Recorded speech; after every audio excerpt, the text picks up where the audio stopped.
Minhas queridas e meus queridos, tudo bem com vocês?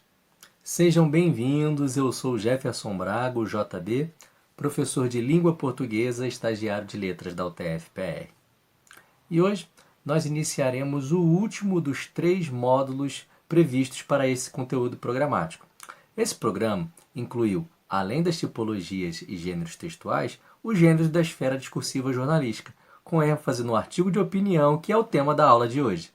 Gente, para esse terceiro módulo, nós temos os seguintes objetivos: aprofundar os conhecimentos sobre a estrutura do artigo de opinião, compreender a função no artigo de opinião dos verbos introdutores de opinião, dos conectivos e dos modalizadores, e, por fim, produzir um artigo de opinião com base nos conceitos estudados para publicação na nossa página online. Para atingir os objetivos do módulo 3, nós vamos seguir o roteiro que está na tela. Vamos passar pela estrutura do artigo de opinião, falar dos tipos e argumentos e dos elementos linguísticos no artigo de opinião, que são os verbos introdutores de opinião, os conectivos e os modalizadores. Pessoal, para a gente falar sobre a estrutura do artigo de opinião, é interessante a gente pensar no contexto de produção desse gênero. Todo artigo de opinião ele é produzido a partir de uma situação, um problema, de algum assunto polêmico, alguma situação que precisa ser discutida, que quer ser discutida.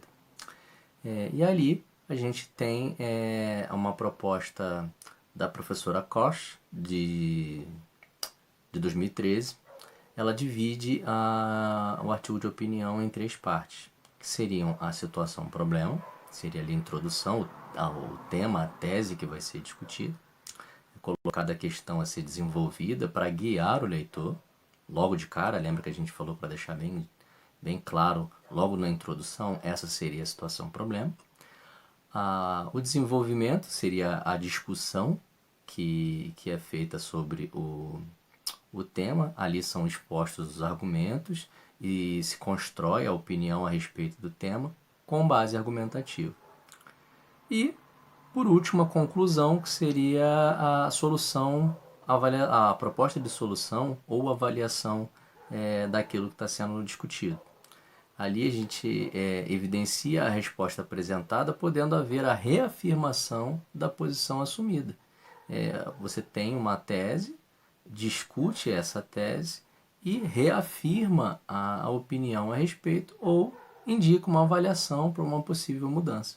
Nessa perspectiva do trabalho da professora Koch, em 2013, além da estrutura do artigo de opinião, ela propõe a divisão dos tipos de argumento em 4 partes. Vejamos essas primeiras 2. Ela pontua o argumento de autoridade, que consiste na citação de autores renomados ou autoridades no assunto para comprovar essa ideia. A gente vê bastante isso quando a gente está vendo alguma reportagem, seja na televisão, seja escrito mesmo, quando o veículo de comunicação reporta a um especialista para corroborar uma ideia. Quando numa entrevista na TV chamam um determinado especialista para poder falar sobre um assunto. Se está falando sobre educação, chama profissionais da área, chama psicólogos para poder corroborar aquela ideia. Tem um argumento também de consenso, que seriam o uso de proposições evidentes por si só ou universalmente aceitas. Aquela coisa que todo mundo concorda, ninguém vai discordar, já está aquilo já enraizado na sociedade, e você também pode usar esse argumento de consenso. Outros 2 argumentos que vocês podem utilizar são os argumentos das provas concretas e da competência linguística. O argumento da prova concreta, ele se apoia em fatos, dados estatísticos, exemplos, ilustrações para comprovar a veracidade do que se está defendendo. Então a gente se aproveita de trabalhos já divulgados, de dados já de amplo conhecimento, para corroborar a tese que a gente está defendendo. Você utiliza desses instrumentos para poder falar, olha, por causa desse dado, por causa dessa estatística aqui, eu tendo a acreditar que estou certo, até que me provem ao contrário. No argumento da competência linguística, a gente tem o emprego da linguagem adequada à situação de interlocução. E aí eu deixei um exemplo ali que seria o advogado em exercício da função perante um juiz. O advogado vai fazer uma base argumentativa, seja num tribunal, seja numa petição, ele vai utilizar de uma linguagem jurídica para poder argumentar e convencer a autoridade, o juiz, que ele está certo. Assim como o médico também vai fazer esse tipo de argumentação quando ele vai conversar com outro especialista sobre uma situação de um determinado paciente. Então ele vai argumentar com uma linguagem própria da profissão para dizer o porquê que ele acredita que aquele diagnóstico seja aquele ou que aquele procedimento deva ser adotado. Bem, galera, agora nós vamos falar sobre os elementos linguísticos que compõem um artigo de opinião. Para tratar desse assunto com vocês, eu trago o quadro publicado pelo professor Marcuski em 2007, um pouco adaptado. A ideia aqui não seria vocês decorarem todos esses verbos e essas denominações. Ali é uma ferramenta para que vocês consigam entender como que determinado verbo introduz uma opinião. Vocês vão ver que ao longo dos exercícios essa prática vai ficar muito mais clara para vocês do que tentar decorar. Então vamos ali para falar o que o professor Marcuski traz para a gente.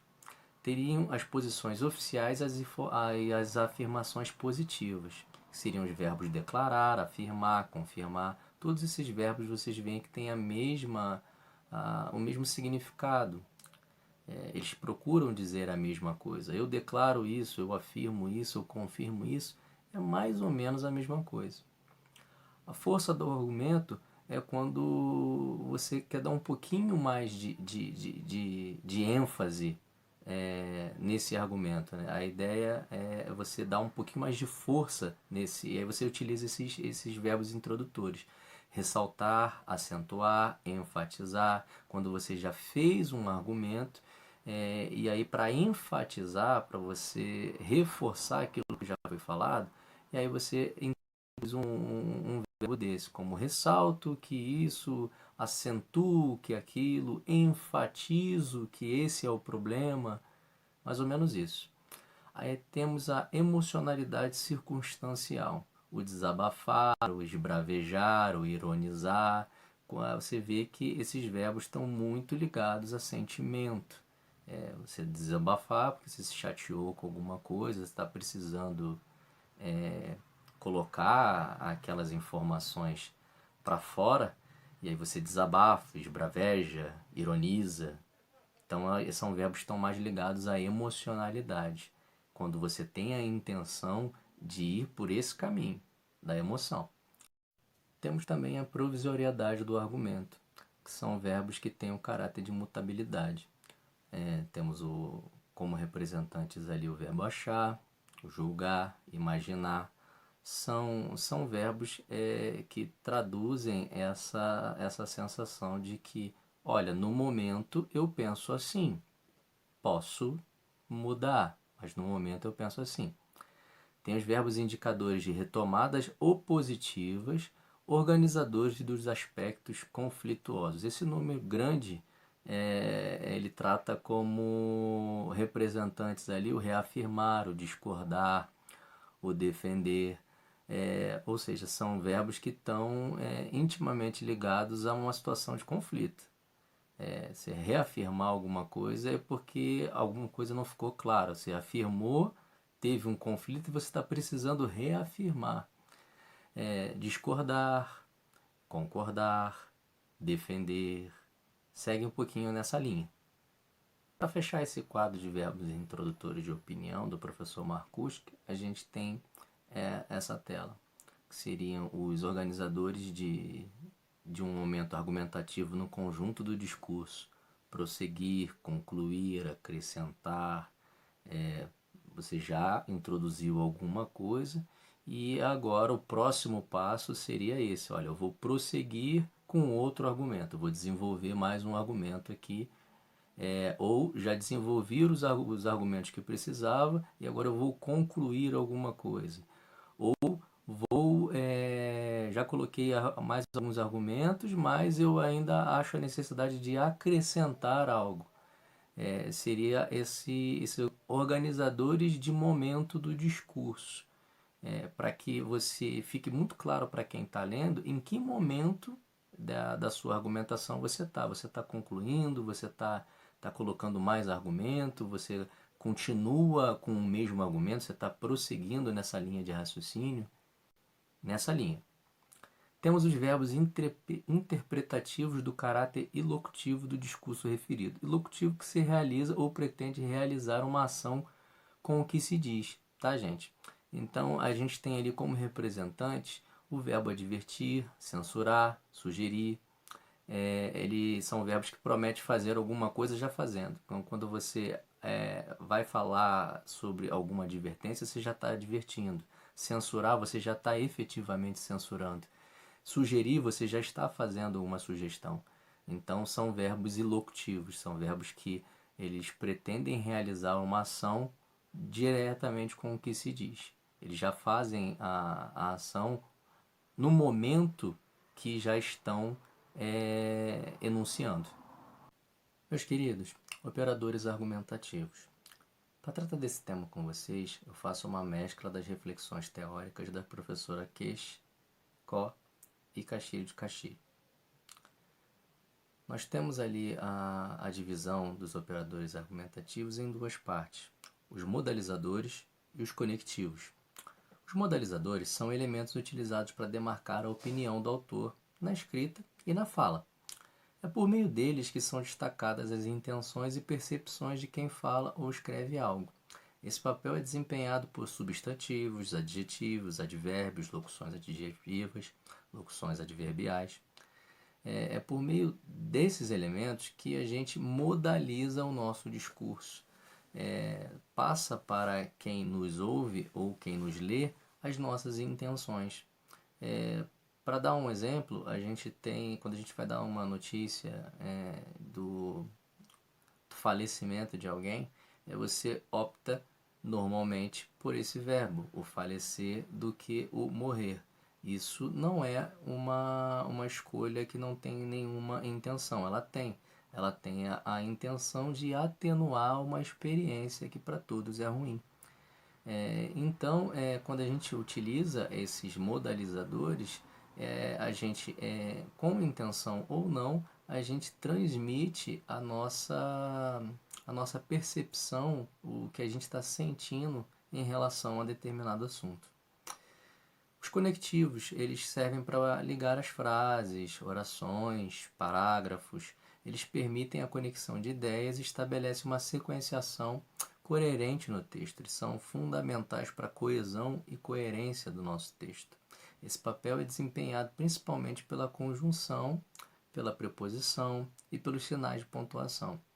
Então, para a gente ficar com um texto bem amarradinho, é interessante que a gente utilize uma gama de conjunções também, né, de preposições, de todos os conectivos. Muito grande, para que o nosso texto não fique parco, que não fique cheios de queis, cheios de mais, mas que a gente possa usar a recursividade da língua para dar enriquecimento à nossa ideia e ao nosso texto e ao mesmo tempo transmitir para o leitor uma leitura agradável, uma leitura que ele consiga entender que as ideias estão concatenadas, elas todas estão ligadas. E esses conectivos são muito importantes para ligar um parágrafo no outro, uma frase na outra.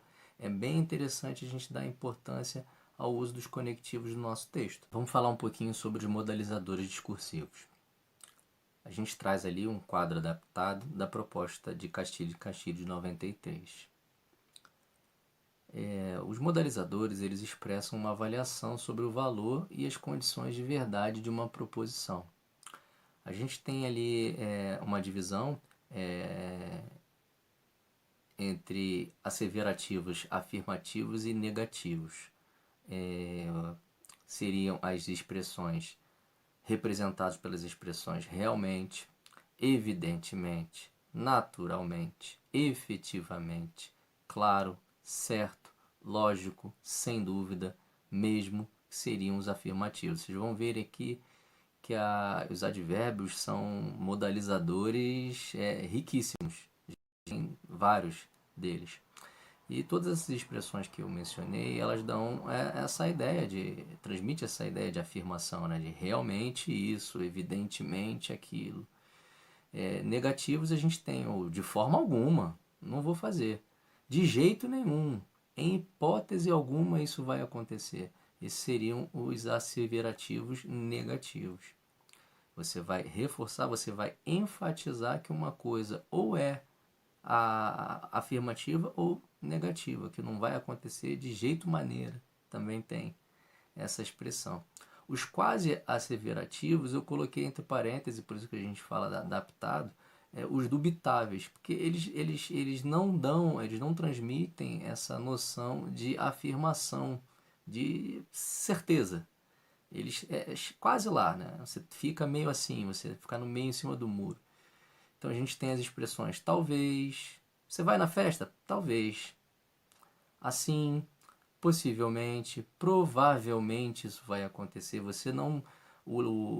Quando a gente utiliza essa modalização, você não se compromete com o que está sendo falado. Olha, pode ser, mas pode não ser. Provavelmente vai acontecer, mas se não acontecer, não me culpe.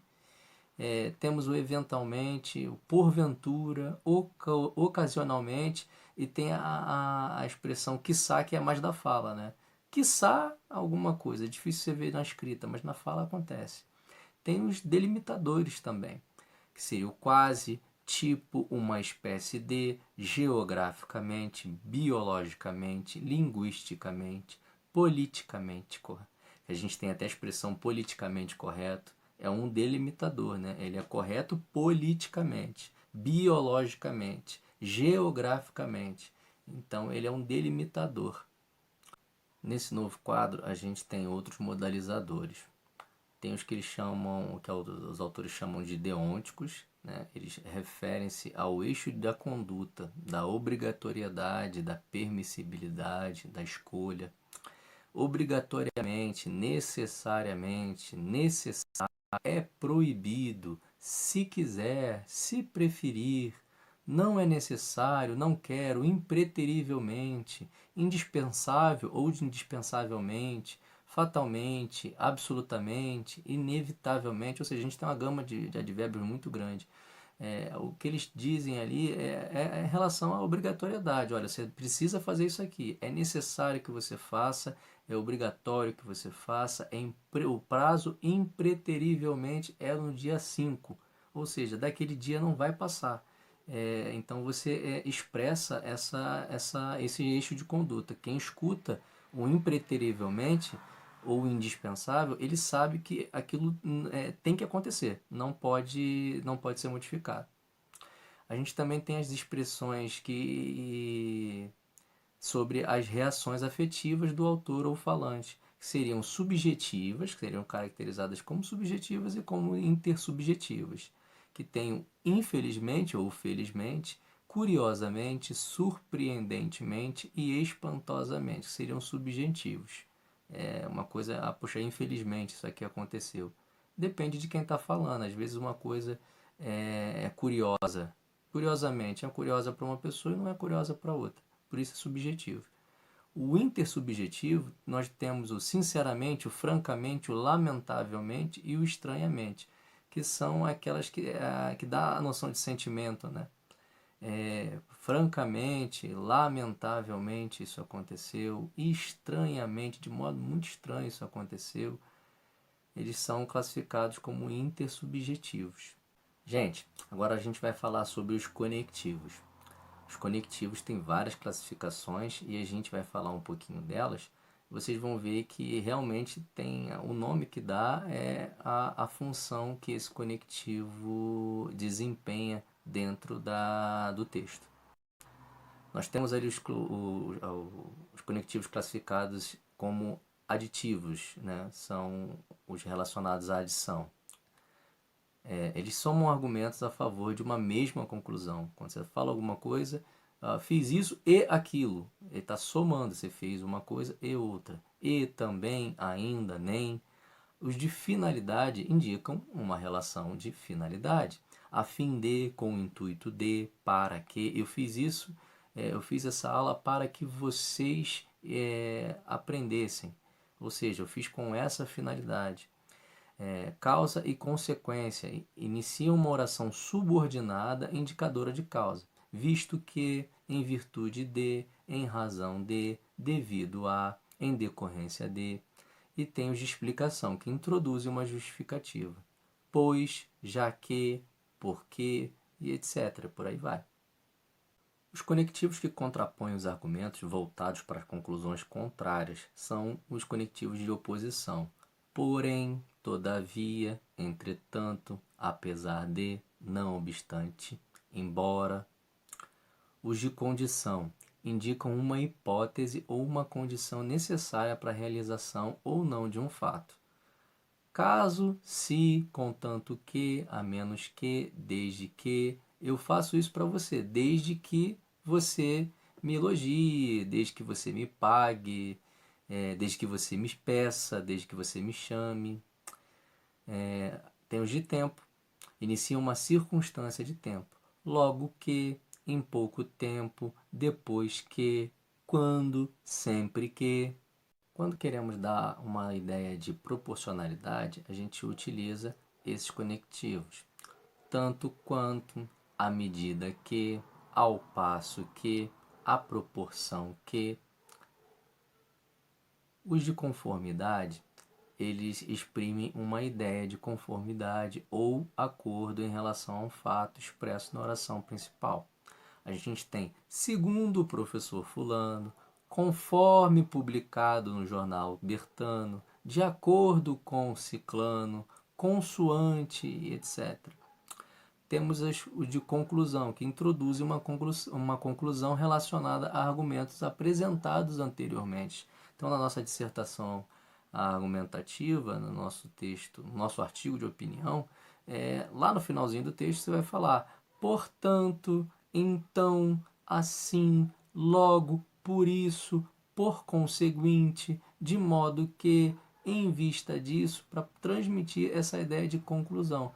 Ele é um encapsulador de ideias, ou seja, ele pega tudo aquilo que você disse ali e fala: olha, tendo em vista tudo isso aí, eu penso assim, eu concluo desse jeito. Conectivos alternativos são os mais fáceis de memorizar, né? E de identificar também. Eles introduzem argumentos alternativos, levando a conclusões opostas ou diferentes. Então a gente tem alguns exemplos ali: o ou então, quer, seja, ora, ou.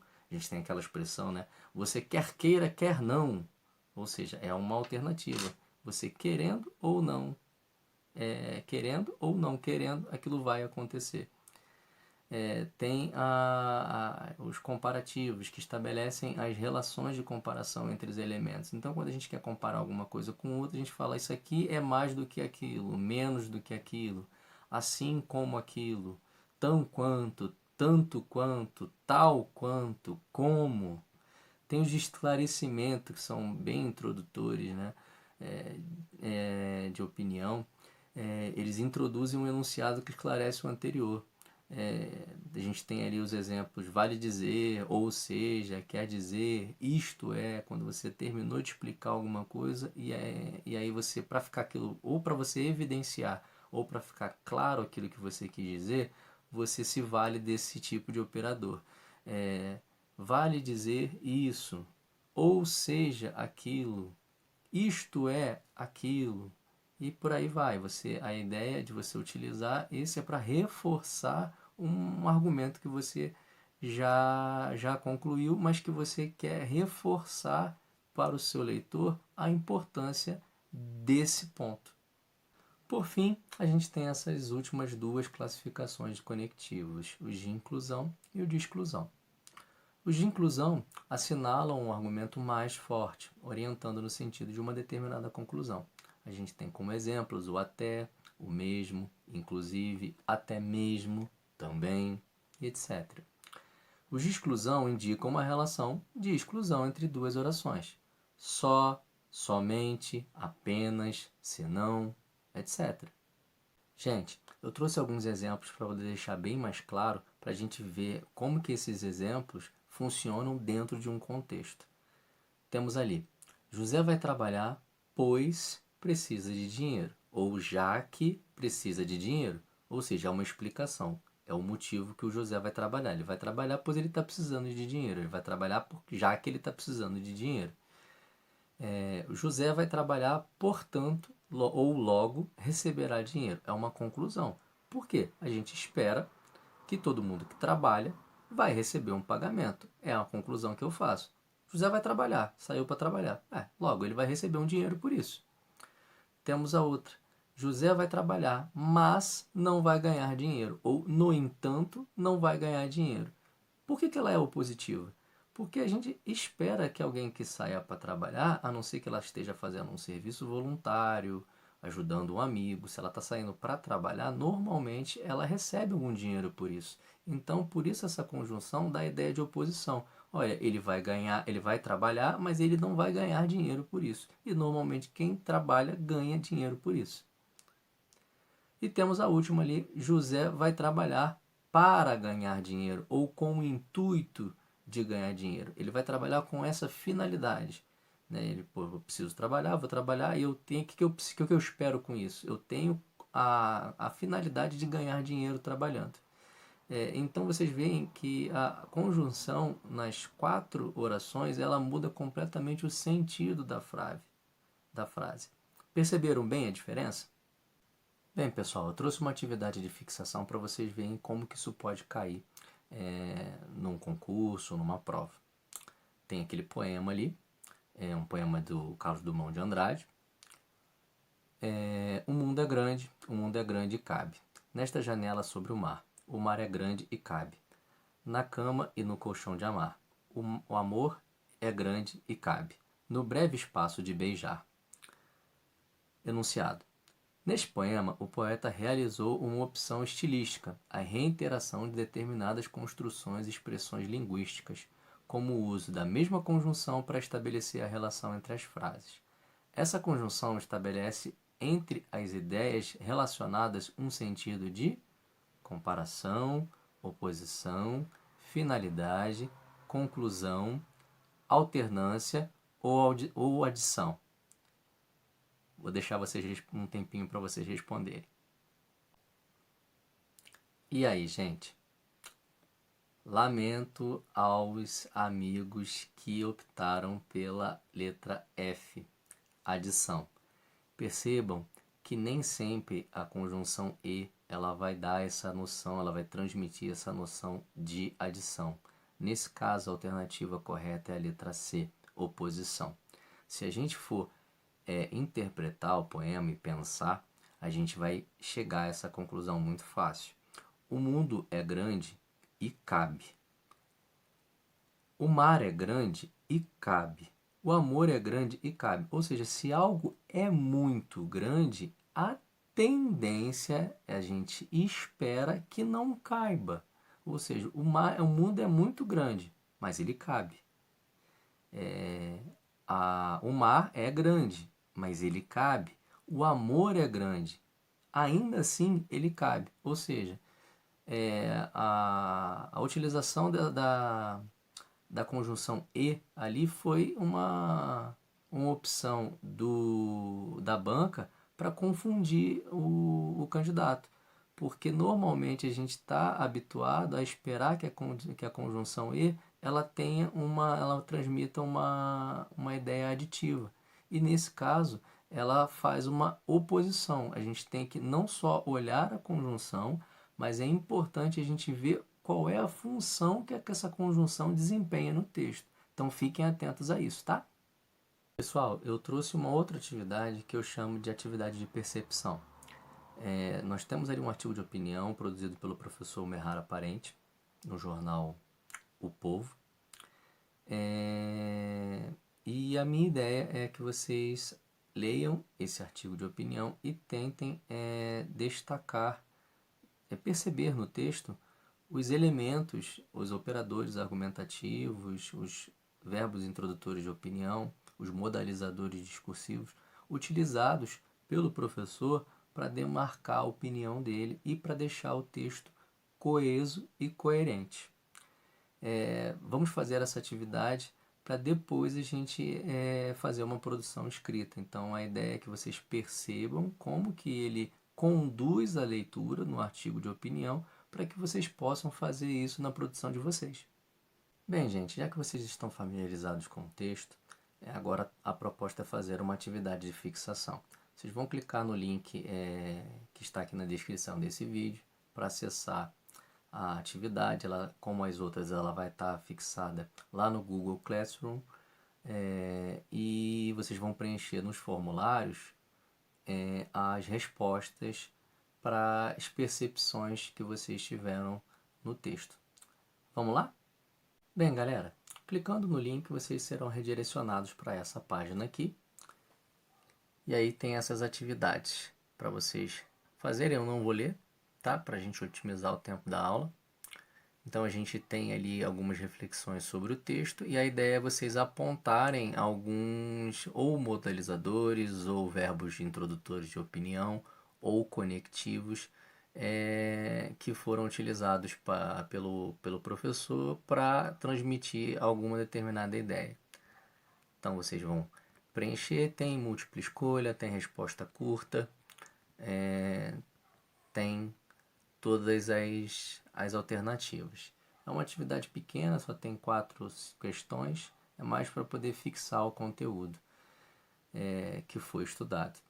Ao final, não esqueça de enviar a atividade para que a gente consiga ter a noção de como que vocês depreenderam esses conceitos para a gente poder saber o que a gente precisa trabalhar. Bem, meus queridos, chegando no final agora do nosso conteúdo programático, nós temos a nossa atividade de produção escrita.